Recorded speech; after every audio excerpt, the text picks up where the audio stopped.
Hi Libra! Welcome sa ating Tagalog Reading Channel. Ako ay si Abby at isa akong intuitive reader. So gagawin natin ang inyong monthly reading sa buwan ng November 2023. Ito ay isang short-term prediction so maaaring mag-resonate to from the current month na November 2023 all the way to the next 3 months, okay? To January 2024, okay? So, titingnan natin yung general life situation nyo sa unang bahagi ng video na to at sa second part naman ng inyong love spread reading. Okay? So, simulan na natin. I-shuffle lang muna natin yung mga cards ulit in front of the camera. Okay? See you later, Libra.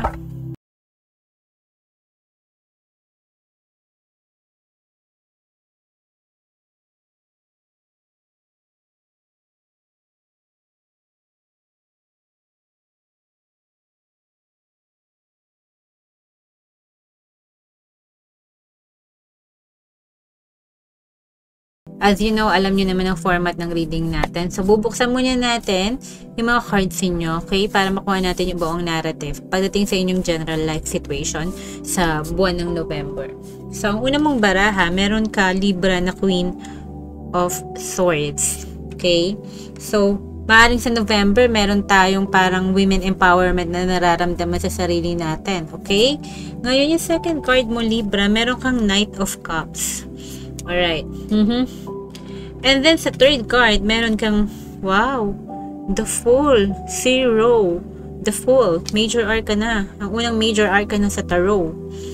Okay, yung fourth position mo, Libra, meron kang Four of Cups. Okay, sa November yan, guys. Yung panglima naman, Libra, no, meron tayong the High Priestess, Major Arcana uli. Okay. Yung pang-anim mo, meron tayong Two of Wands, Libra. At yung nasa gitna, maaaring meron tayong Knight of Swords. Okay. So, magnilay-nilay tayo sa inyong pitong baraha, no? Sa general life nyo. Upisa natin sa una, Queen of Swords. Okay.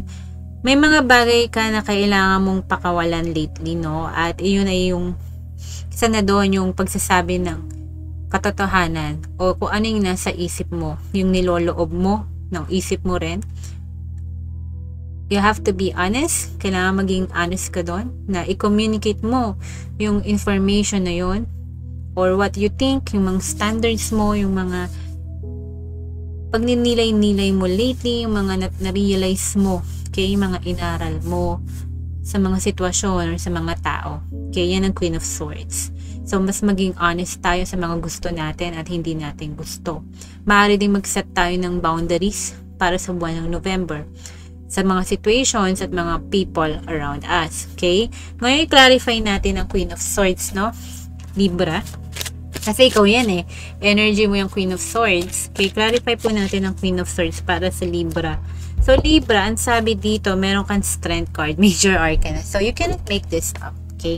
So, I felt like there was one point in your life na masyado tayong naging patient, okay, sa isang sitwasyon or sa isang tao, okay, na tines kung hanggang saan yung hangganan natin, yung pasensya natin.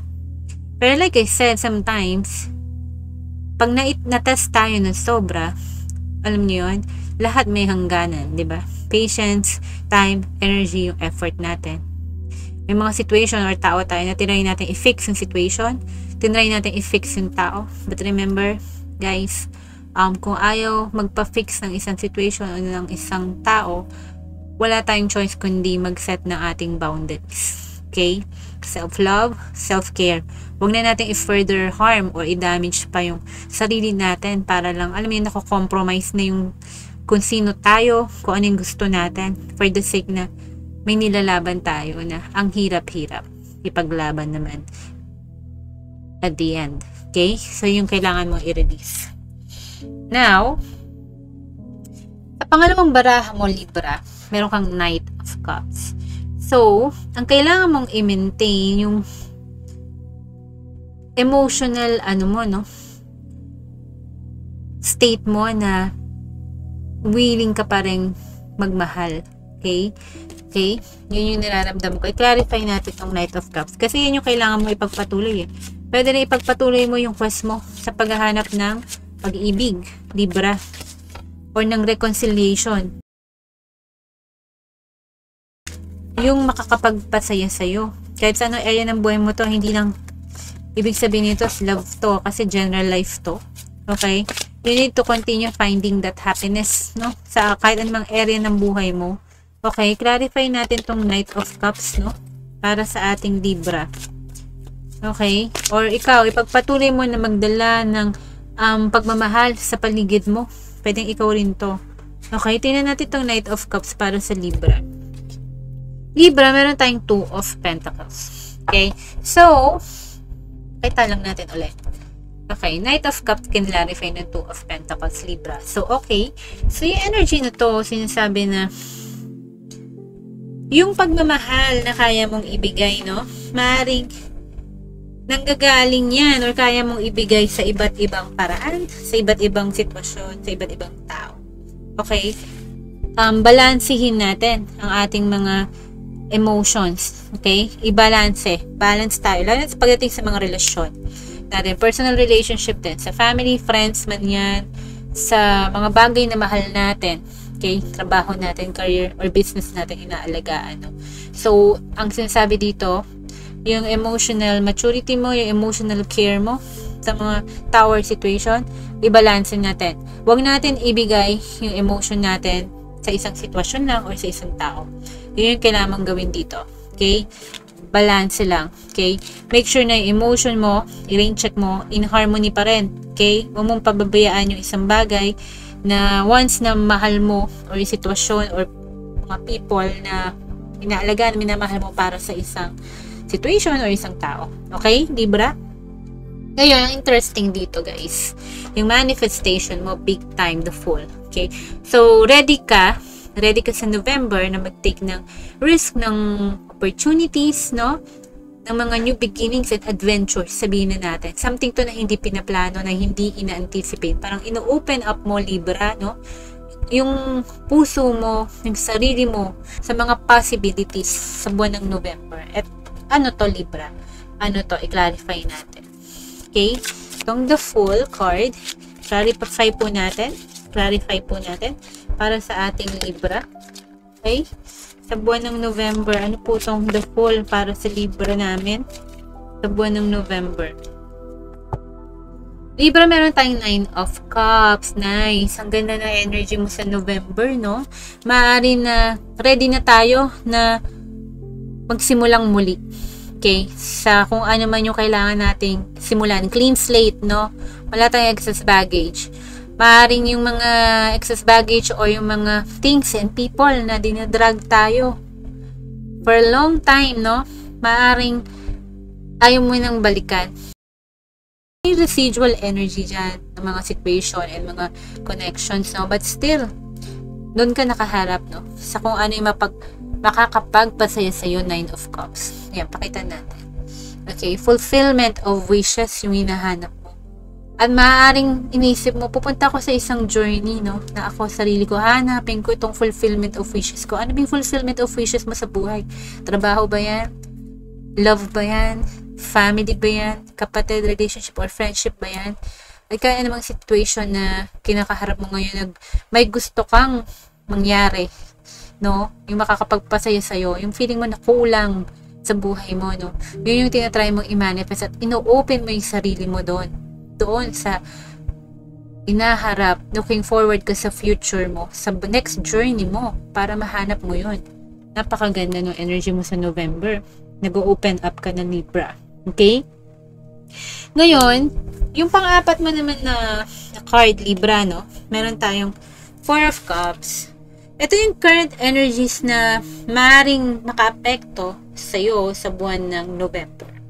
Okay, pwedeng external energy to, pwede lang din yung energy mo rin to na hindi ka interested, walang nakakapagpasaya sa'yo, ay may mga offer na hindi ka kayang pasayahin. Parang hindi siya yung fulfillment of wishes mo, no? Ino-open up mo yung sarili mo sa November, pero still parang medyo mailap yung bagay na yon sa'yo or yung situation or yung person na yun. Pero i-clarify natin si Four of Cups sa inyo, Libra, sa buwan ng November.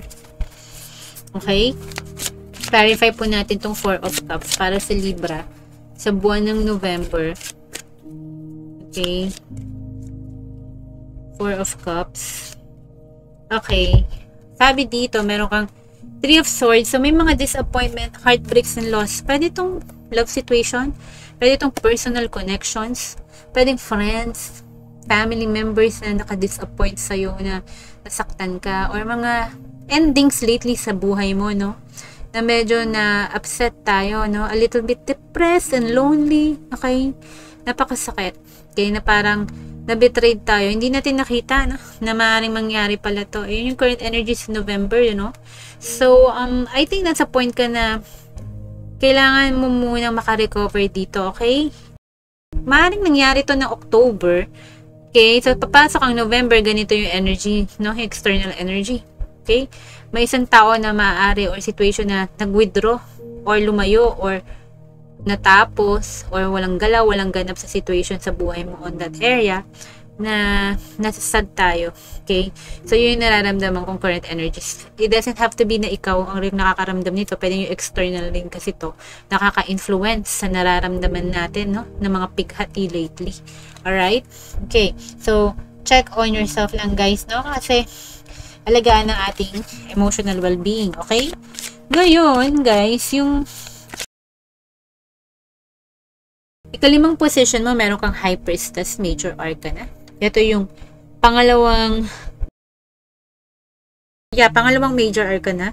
Kasi kanina yung the Fool and then the High Priestess, no? Alam mo, yung kailangan mong ibigay para sa sarili mo, sa sitwasyon at sa mga tao na nasa paligid mo. Okay? Yung mga areas of concern. Alam mo kung ano yung kailangan mo ibigay, kung ano yung mga pagkukulang, alam mo yung kapanapunan yun, kung ano yung mga kulang sa'yo, kung ano yung mga kailangan mong punan or kailangan mong pagtuunan ng pansin. Okay? Yan ang High Priestess. All-knowing siya, napakatalino niya. Okay? Hindi niya rin general kailangan. Alam nila yung gagawin nila. Basically, no? Pwede tayo mag-ask ng advice. Normally, ang High Priestess, hindi gano'n, no? Parang, alam mo yun, kung prayerful tayong tao or spiritual tayong tao, diba? Shaman, ganyan, no? Ang answer nasa kanila na. Alam nila. Nararamdaman nila. Highly intuitive, sensitive, no? Mga empath. Sila. Ngayon, clarify natin tong High Priestess, no? Kasi hindi yan masalita, eh. More on, ano siya? Inner work, inner knowledge, wisdom. Ano tong High Priestess? Knight of Pentacles. Okay? So, alam mo yung kailangan mong ibigay sa sarili mo. Kailangan mo ring ibigay sa ibang tao to. Okay? I-reverse yung situation is yung commitment, yung opportunity sa isang situation or connection or person. Okay? Yun yung alam mo na baka paparating, inaantay mo rin. Okay? Na darating din yung time ko na makukuha ko yung pinaka inaasam-asam ko, yung dinidesire ko. Darating yon. Parating na yon, pero hindi ka nag-expect na darating agad o malalaglag na lang basta sa harapan mo. Kung sa career business to, parang lahat pinaghihirapan. Alam mo na, eventually one day, lahat ng pinaghirapan mo naman, yung reward, may makakamtan ka. Okay, so pwede to in any area ng buhay mo, no? So, parang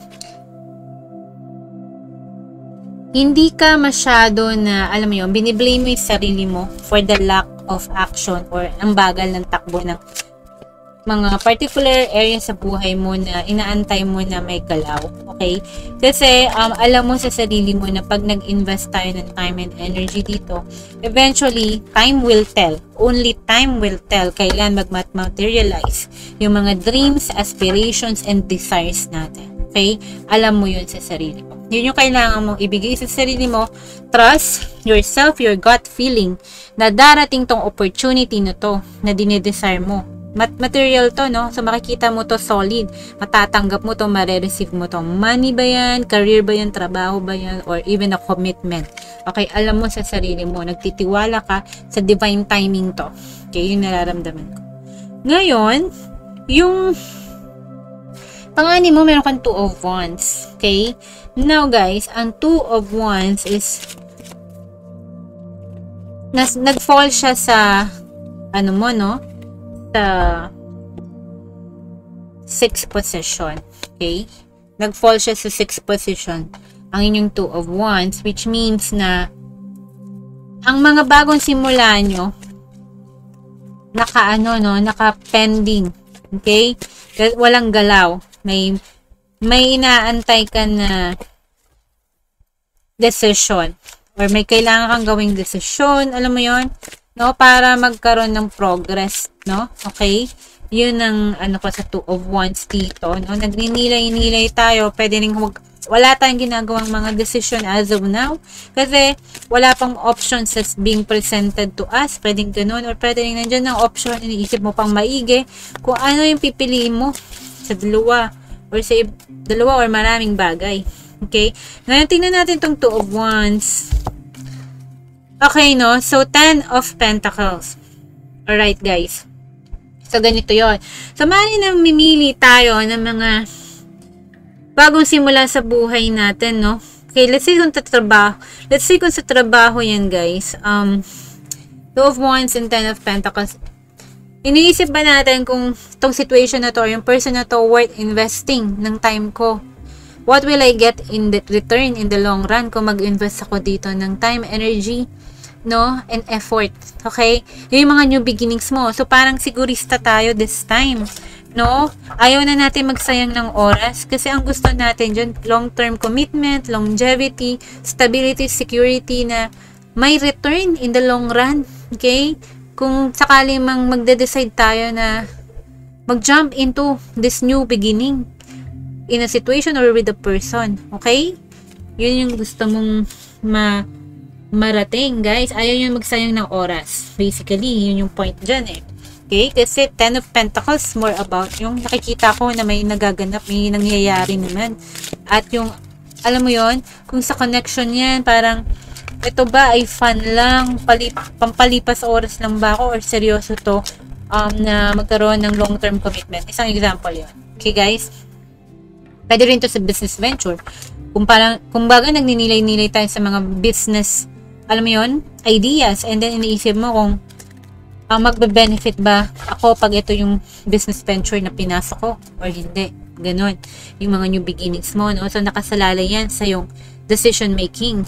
Okay? Ngayon sa center, meron kang Knight of Swords. Okay? Clarify natin tong Knight of Swords, guys. Kasi ang Knight of Swords, ang dala niyan is katotohanan, communication. Okay? So, kailangan na, alam mo yun, sa mga situation or sa mga connection, so ang natutunan mo lately is mas maging honest.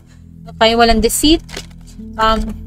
Information, communication, truth ang kailangan mong i-expect din sa mga situation at sa mga tao na nakakasalumuha mo everyday. Okay? And you find out, maaari na hindi sila ganun ka-honest, okay? Sa'yo, okay? Or ka-transparent, you know? Alright, ano tong Knight of Swords? Lesson na dapat mong matutunan ay si Knight of Swords. Tapos may 8 of Swords, yes. Okay? May mga bagay lately, no? Situation and people na na-stress tayo. Okay? Na parang ang hirap-hirap tanggapin sa isip natin yung mga sinasabi nila. Okay? It's either yung mga sinasabi ba nila defines you or hindi. Kung tutuusin, may karapatan ka na wag nang i-entertain yung mga news, information, messages, or communication na nai-stress tayo. Na ini-stress tayo. Kasi iniisip natin, may katotohanan ba yung sinasabi niya o yung isang sitwasyon na to?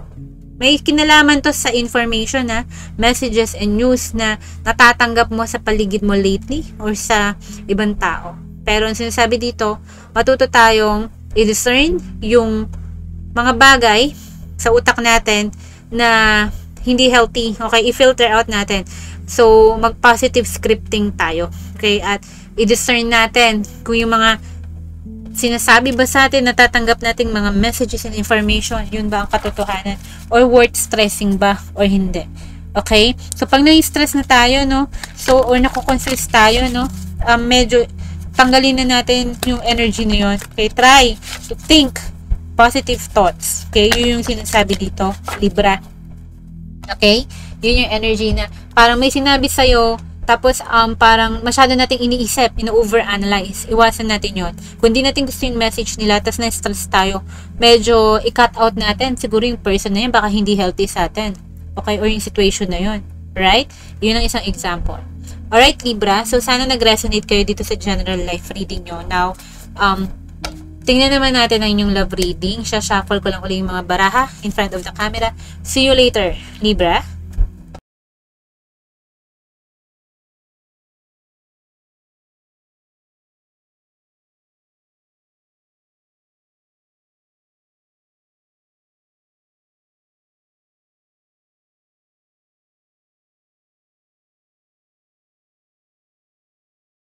Okay, so buksan muna natin yung mga cards nyo, Libra. Yung una mong baraha, Libra, meron tayong, wow, Major Arcana, the Lover's card. Perfect, no? Para sa ating love reading. So, may choice tayo na kailangan gawin para sa buwan ng November. Maaring isa existing or past connection to reconnect with them or not. Yun yung nararamdaman ko dito. Okay, to fall in love again or to stay with an old lover. You know, yung mga certain na mga decision making pagdating sa love situation mo, Libra. Okay, now, meron tayo ditong 3 of Pentacles, Libra. Okay? Sa third card mo, Libra, meron kang Knight of Wands. Okay? Clarify natin. 9 of Cups. So, may dinidream ka na person or connection, no? Tinatry mo i-manifest na sana it will come true. Okay?